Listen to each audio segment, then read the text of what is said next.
ಹಾಗೆ ಆದಷ್ಟು ಬೇಗ ಎಂಗೇಜ್ಮೆಂಟ್ ಡೇಟ್ ಕೂಡ ಹೇಳ್ತೀನಿ.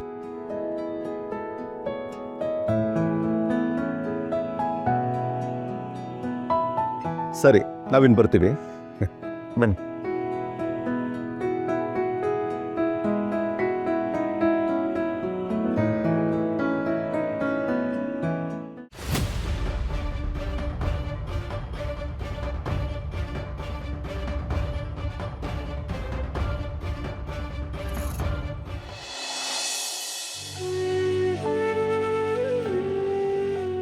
ಸಂಜಯ್ ಅಂತೂ ನಂಬಿಕೆಗೆ ಯೋಗ್ಯ ಆಗಿರೋ ವ್ಯಕ್ತಿ ಅಲ್ವೇ ಅಲ್ಲ. ಈಚ್ ಅಂಡ್ ಎವ್ರಿ ಸೆಕೆಂಡ್ ನೀನು ಅಳ್ತಾ ಇರಬೇಕು. ಮೋಸ ಹೋದ್ಯಲ್ಲ ಅಂತ ಬಾಯ್ ಪಡ್ಕೋತಿರ್ಬೇಕು. ಇಲ್ಲ, ಇದೆಲ್ಲ ನಂದೇ ತಪ್ಪು. ಸಂಜಯ್ ಹೀಗೆ ಅಂತ ನನಗೆ ಮುಂಚೆನೆ ಗೊತ್ತಾಗ್ಬೇಕಿತ್ತು. ಪಾಪ ಅಜ್ಜಿ ಎಷ್ಟೊಂದ್ಸಲ ಎಚ್ಚರಿಕೆ ಕೊಟ್ರು, ನಾನು ಅವ್ರ ಮಾತು ಕೇಳಲೇ ಇಲ್ಲ.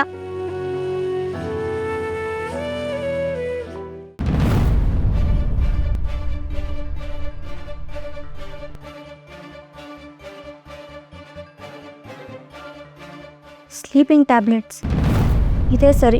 ನಾನಿನ್ ಜೀವಂತ ಇರೋದ್ರಲ್ಲಿ ಯಾವ ಅರ್ಥನೂ ಇಲ್ಲ.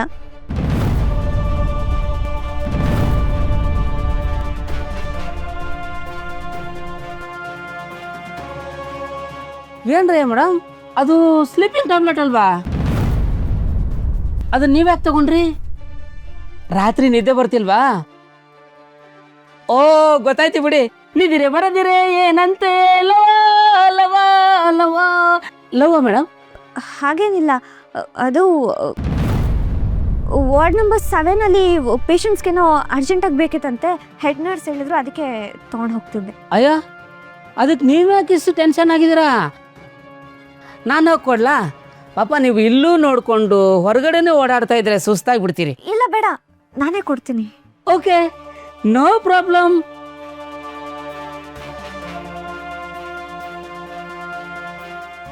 ಇವತ್ತು ಯಾಕೋ ಮೇಡಮ್ ಫುಲ್ ಸೀರಿಯಸ್ ಆಗಿದ್ದಾರೆ.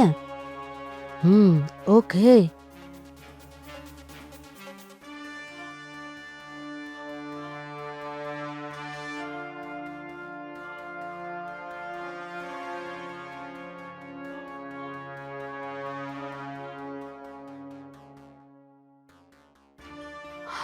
ರಿಯಾ ಮೇಡಮ್, ಬಿಲ್ಲಿಂಗ್ ಎಲ್ಲ ಮಾಡಾಯ್ತು.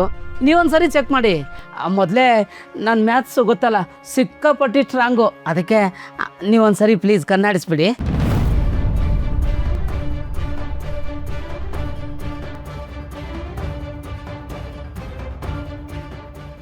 ಅಯ್ಯೋ, ನಾನು ಸ್ಲೀಪಿಂಗ್ ಟ್ಯಾಬ್ಲೆಟ್ಸ್ ಬಿಲ್ಲಿಂಗ್ ಮಾಡೇ ಇಲ್ವಲ್ಲ. ವಿವೇಕಣ್ಣಂಗೆ ಗೊತ್ತಾದರೆ ಪ್ರಾಬ್ಲಮ್ ಆಗತ್ತೆ. ಏನು ಮಾಡೋದೀಗ? ಅಯ್ಯೋ, ರಿಯಾ ತಗೊಂಡಿರೋ ಸ್ಲೀಪಿಂಗ್ ಟ್ಯಾಬ್ಲೆಟ್ ಬಿಲ್ಲು ಆಗೇ ಇಲ್ವಲ್ಲ. ಅಂದರೆ ಏನು ವಿಷಯ ಇರ್ಬೋದು? ಯಾಕೋ ಏನೋ ಸರಿ ಇಲ್ಲ ಅನ್ನಿಸ್ತಿದೆಯಲ್ಲ.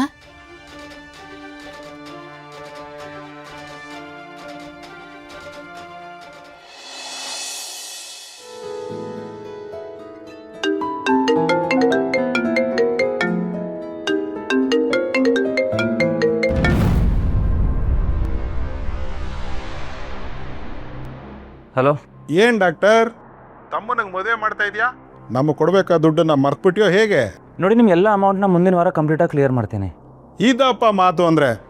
ಆದರೆ ನಂಬಹುದಾ? ನೋಡಿ, ನನ್ನ ಕೈಯಲ್ಲಿ ಆಗಲ್ಲ ಅಂದಿದ್ರೆ ನಾನು ಹೇಳ್ತಾನೆ ಇರಲಿಲ್ಲ. ನಿಮ್ಮ ದುಡ್ಡು ಮುಂದಿನ ವಾರ ನಿಮ್ಮ ಕೈಲಿರುತ್ತೆ. ಮಾತಿಗೆ ತಪ್ಪಿದ್ರೆ ಆಸ್ಪತ್ರೆ ನನ್ನ ಕೈಯಲ್ಲಿರುತ್ತೆ. ಕೇಳಿಸ್ಕೊಂಡೇನಪ್ಪ ಮೇಡಮ್ ಹೇಳೋದನ್ನ? ಖಂಡಿತ ಸೆಟ್ಲ್ ಆಗುತ್ತೆ.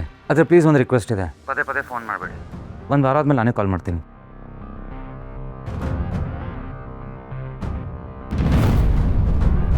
ಸರ್, ಸಾಲ ಕೊಟ್ಟವ್ರು ಫೋನ್ ಮಾಡಿದ್ರಾ? ಮತ್ತೆ ಅವ್ರು ನಿಮಗೆ ತೊಂದರೆ ಕೊಡ್ತಿದ್ದಾರಾ? ತೊಂದರೆ ಅಂತ ಅಲ್ಲ, ಅವ್ರಿಗೆ ಕೊಡೋದು ಕೊಡಲೇಬೇಕಲ್ಲ, ಅದಕ್ಕೆ ಪದೇ ಪದೇ ಕಾಲ್ ಮಾಡ್ತಾರೆ ಅಷ್ಟೇ. ಹೋಗ್ಲಿ ಬಿಡಿ, ಸದ್ಯಕ್ಕೆ ಸಂಜು ಮದುವೆನ ನೀಟಾಗಿ ಮಾಡಿಬಿಟ್ರೆ ಸಾಕು. ಅವ್ನು ಗಲಾಟೆ ಮಾಡಿ ಸ್ವಲ್ಪ ಕಡಿಮೆ ಆಗುತ್ತೆ. ನಿಮಗೆ ಅವನ ಮೇಲೆ ನಂಬಿಕೆ ಇದೆಯಾ? ನನಗೆ ಅವನ ಮೇಲೆ ಸ್ವಲ್ಪ ಡೌಟ್ ಇದೆ ಸರ್. ಯಾವ ವಿಷಯದಲ್ಲಿ? ಇತ್ತೀಚೆಗೆ ಸಂಜಯ್ ಮತ್ತು ರಿಯಾ ತುಂಬ ಓಡಾಡ್ತಿದ್ದಾರೆ. ಅವರಿಬ್ಬರ ಮಧ್ಯೆ ಏನು ರಿಲೇಷನ್ಶಿಪ್ ಇದೆ ಅನ್ನೋದೇ ಗೊತ್ತಾಗ್ತಿಲ್ಲ. ನನಗೆ ಸ್ವಲ್ಪ ಕನ್ಫ್ಯೂಷನ್ ಇದೆ. ನೀವು ಯಾಕೆ ಹಾಗೆ ಅನ್ಕೋತೀರಾ? ಫ್ರೆಂಡ್ಶಿಪ್ಪಲ್ಲಿ ಓಡಾಡ್ತಿರ್ಬೋದಲ್ಲ? ಇರ್ಬೋದು ಸರ್, ಆದರೆ ಅದು ಯಾಕೋ ನನಗೆ ಫ್ರೆಂಡ್ಶಿಪ್ ಥರ ಕಾಣಿಸ್ತಿಲ್ಲ. ಹಾಗಂತ ಏನೂ ಗೊತ್ತಿಲ್ಲದೆ ಸಂಶಯ ಪಡೆದು ತುಂಬ ತಪ್ಪಾಗುತ್ತೆ ಅಂತ ಸುಮ್ಮನಿದ್ದೀನಿ. ಹೌದಾ? ನೀವು ಹೀಗೆ ಹೇಳ್ತಿದ್ರೆ ಅಂದಮೇಲೆ ಅದ್ರ ಬಗ್ಗೆ ಯೋಚನೆ ಮಾಡಲೇಬೇಕು. ಕರ್ಣ, ನಂಗೆ ತುಂಬ ಸಂತೋಷ ಆಗ್ತಿದೆ ಕಣೋ.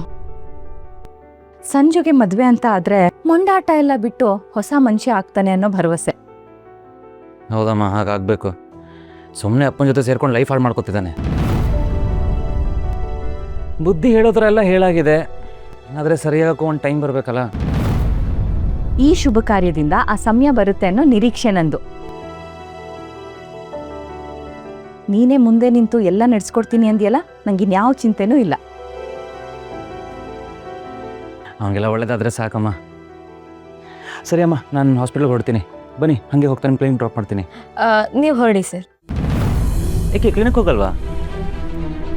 ಹೋಗೋದಿದೆ, ಬಟ್ ಅದಕ್ಕೂ ಮೊದಲು ಮನೇಲಿ ಗ್ರಾಚಾರ ಬಿಡಿಸೋ ಪ್ರೋಗ್ರಾಮ್. ಏನು ಮಾಡೋಕೆ ಹೊರಟಿದ್ದೀರಾ? ಸರ್ಪ್ರೈಸ್. ನೀವು ಹೊರಡಿ. ಏನೋ ಒಂದು ತರಲೆ ಮಾಡ್ತಿರ್ತೀರಾ. ಅಮ್ಮ ಬರ್ತೀನಿ, ಬಾಯ್. ಸರಿ ಕಂದ. ನಿಧಿ, ಏನ್ ಗ್ರಾಚಾರ? ನನ್ಗಾದ್ರೂ ಹೇಳು. ಹತ್ರ ಬನ್ನಿ. ನಿಮಗೂ ಸರ್ಪ್ರೈಸ್. ನೀನು ಎಲ್ಲ ನಿಮ್ಮಿಂದ ಕಲ್ತಿರೋದು.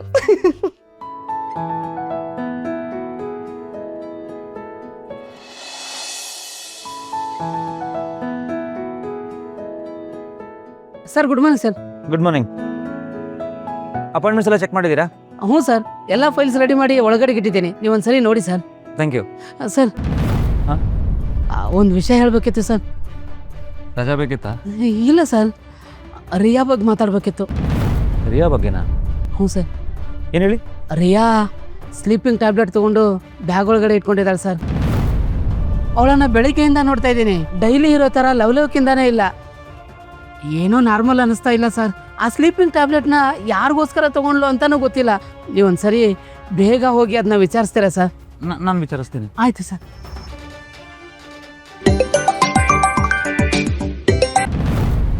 ಹೇಳಿ ಮೇಡಮ್. ವಿವೇಕಣ್ಣ ಎಲ್ಲಿದ್ದೀರಾ? ಈಗ ಬಂದ್ರೆ ನೀವು ಪರ್ಫೆಕ್ಟ್ ಆಗಿರುತ್ತೆ. ಆ ಕಾಡ ರೆಡಿ ಇದೆ. ಹೌದಾ? ಇನ್ನು ಅರ್ಧ ಗಂಟೆಲಿ ಲೊಕೇಶನ್ ಅಲ್ಲಿ ಇರ್ತೀನಿ ಮೇಡಮ್. ಹಾ, ನೀವೆಲ್ಲ ರೆಡಿ ಮಾಡ್ಕೊಂಡಿದ್ದೀರಾ ತಾನೆ? A to Z ರೆಡಿ ಇದೆ. ಯು ಡೋಂಟ್ ವೆರಿ ಮೇಡಮ್ ಅವರೇ. ಗುಡ್. ಹಾಗಾದ್ರೆ ಬೇಗ ಬನ್ನಿ. ಹುಷಾರಾಗಿ ಎಲ್ಲದನ್ನು ಮ್ಯಾನೇಜ್ ಮಾಡಬೇಕು. ಈ ವಿವೇಕ ಆಪರೇಷನ್ ಸಕ್ಸಸ್ ಆಗೋವರೆಗೂ ಬಿಡೋನೇ ಅಲ್ಲ. ನಮ್ಮ ಪ್ಲಾನ್ ಪಕ್ಕ ಸೂಪರ್ ಹಿಟ್ ಆಗುತ್ತೆ. ನೋಡ್ತಾ ಇರ್ರಿ ಮೇಡಮ್. ಸರಿ ವಿವೇಕಣ್ಣ, ಬಾಯ್.